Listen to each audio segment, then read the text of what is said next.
This one is personal for me. For over 2 decades, one character has been my standard bearer in anime, and while he was often duplicated, to this day, he has still never been replicated. And to do this differently, I'm going to tell his story in his own words, using his greatest lines to do so. If you're interested in Vegeta, his story, and how he changed anime forever, this is the video for you. And if not, I don't know, watch it anyway. Even after all these years, Vegeta's character arc remains at the pinnacle of anime, with perhaps only Eren Yeager topping it for me. But was his story compelling from the start, or did it take some time to get going? To me, it's both. The groundwork was laid early on, but it didn't truly manifest until much later. We know from the start Vegeta is the Prince of all Saiyans. We also know he's an asshole. Being born to a warrior race, strength was valued at a premium, doubly so because he was under the rule of Frieza, aka Space Hitler. Growing up under these circumstances shaped everything we know about the Vegeta character. In fact, he says it himself better than I ever could, in one of the greatest speeches in anime. Spend most of your life ruled by another. Watch your race dwindle to a handful, and then tell me, what has more meaning than your own strength? This sets the stage for who the character is. He came to Earth to find the Dragon Balls so he could wish for immortality, which would allow him to defeat Frieza and finally be free. This is also why when he arrives on Earth, despite delivering the most famous words in anime history, he's such a trash person. Remember, he kills his lifelong associate Nappa for being too weak, despite being one of the last 2 members of his race as far as he knows. And this encounter with Goku, or Kakarot and Vegeta speak, is where everything for him begins to change.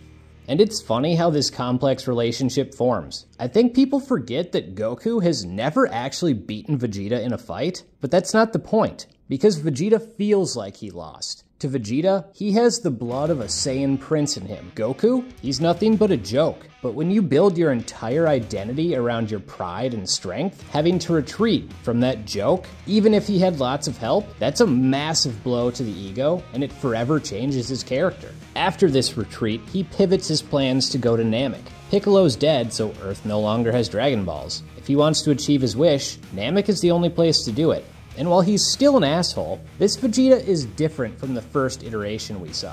One of the reasons the Frieza saga is so good in Dragon Ball Z is because on top of having our good guys, and then having Frieza and his men as bad guys, Vegeta is a chaotic third party, constantly mucking things up for everybody else. His goals are most aligned with the good guys, and the asshole has to play nice, which at the time felt like a big deal. And while this was designed to be a temporary truce before an inevitable betrayal, this is a clear progression from the past saga, even though he's ruthless as ever, and you see this when he criticizes Goku sparing the Ginyu Force. Would they have taken mercy on your son and your friend? If you'd arrived 10 minutes later, they'd be gone right now. The Frieza saga is also where the layers of Vegeta's character are pulled back for the first time, and we understand him and his pride much better. Here are his dying words. "We worked so hard for him. We did everything he asked of us and more. He took me from my father when I was just a little boy.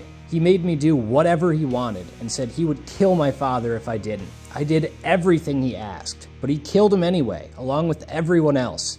He was scared of us. Scared that a Super Saiyan would be born to rise up and overthrow him. Kakarot, please, destroy Frieza. He made me what I am. Don't let him do it to anyone else." Not only does this explain his past, but we see the self-loathing Vegeta has for himself, that he knows he's been corrupted by circumstance. It was a beautiful moment then, and it remains so now. Upon being revived, Vegeta's life has become almost aimless. The man who enslaved him his entire life is gone, defeated by his most bitter rival, someone who achieved what he couldn't. And now, that rival is nowhere to be found. He has no home, no family, and no friends. So yeah, why not spend time with the hot rich gal? Convenience is king. Then future Trunks shows up, and he's a Super Saiyan too. Coming from royal blood, Vegeta has now stood by and watched not 1, but 2 of his own kind surpass him, and this drives him mad. His fragile ego couldn't handle it, so he pushes himself further than he thought possible, to the point that he snaps. He says it himself. I didn't care about being better than Kakarot. I didn't care about anything. And ironically,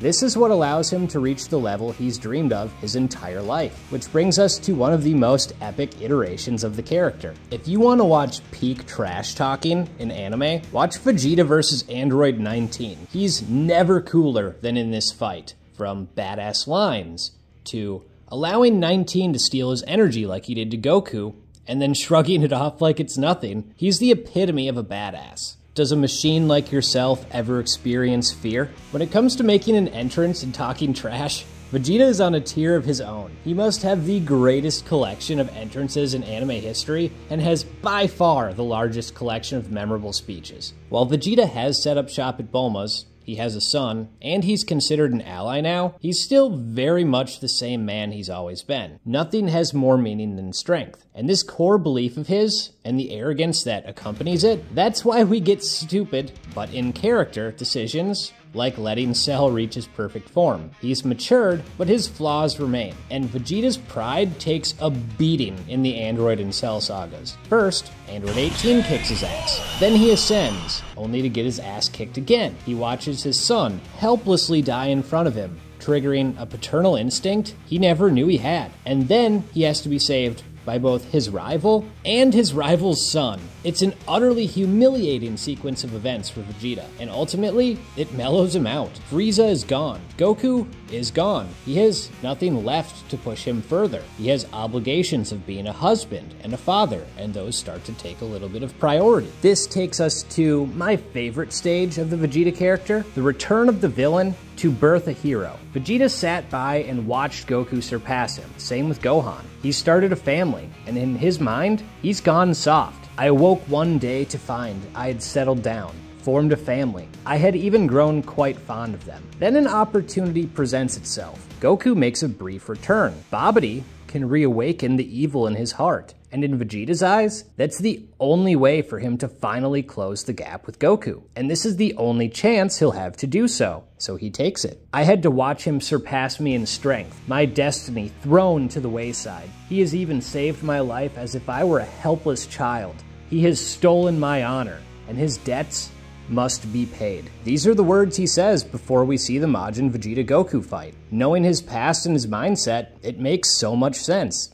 Even Goku understands it, and it's why they go off and have their fight, despite it allowing Buu to return. Fight which again, Goku does not win, though he could have. And there you go, Vegeta finally has what he wanted. He's free from Frieza. He believes he's caught Kakarot in strength, and yet he's unfulfilled. It's hollow. Maybe having a family and growing fond of them wasn't so bad after all. And this is hammered home in one of my favorite sacrifices in anime history. The most selfish man in the show is finally tasked with doing the selfless thing. And there's a lot packed into this. Is he doing it to redeem himself and go out a hero? Or is he doing it to punish himself? The episode title is Final Atonement, after all. And there are certainly signs that point to him always intending to die in this fight. I'm going to crush you and throw you into the wind.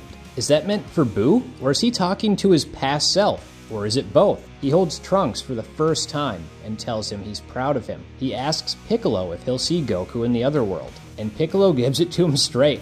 No, he's caused way too much harm in pursuit of his selfish desires. Vegeta tries to play it off cool, but there's this one moment, right before getting his answer, he flinches. And you know that he knows what's coming, and it gets to him, and then he's gone. When he's resurrected, he's able to understand why Goku is superior to him, and admits as much. He allows himself to play the role of bait, fighting Buu to give Goku enough time to finish him off. He's a changed man. In Super, Vegeta morphs into more of a mentor role, and while he's still good, I don't think his character is written nearly as well as it was in Z, so I'm not going to touch on it. The arc of a truly villainous man to a badass anti-hero is one that has been copied time and time again in anime. Certain characters in anime are literally referred to as the Vegeta, Vegeta-esque, or the Vegeta character, and it happens a lot in shonen. Heroes, villains, anti-heroes, character design, story arc. Whether it's directly or indirectly, you see Vegeta's influence all throughout anime. His popularity changed the way shonen was written going forward, unquestionably. He's a man who paid his debts in blood. His growth was real and earned, but he always remained true to himself as well. Vegeta has been arguably my favorite character in fiction for a really long time, and after watching this video, I hope you have a greater appreciation for him, because he changed anime forever.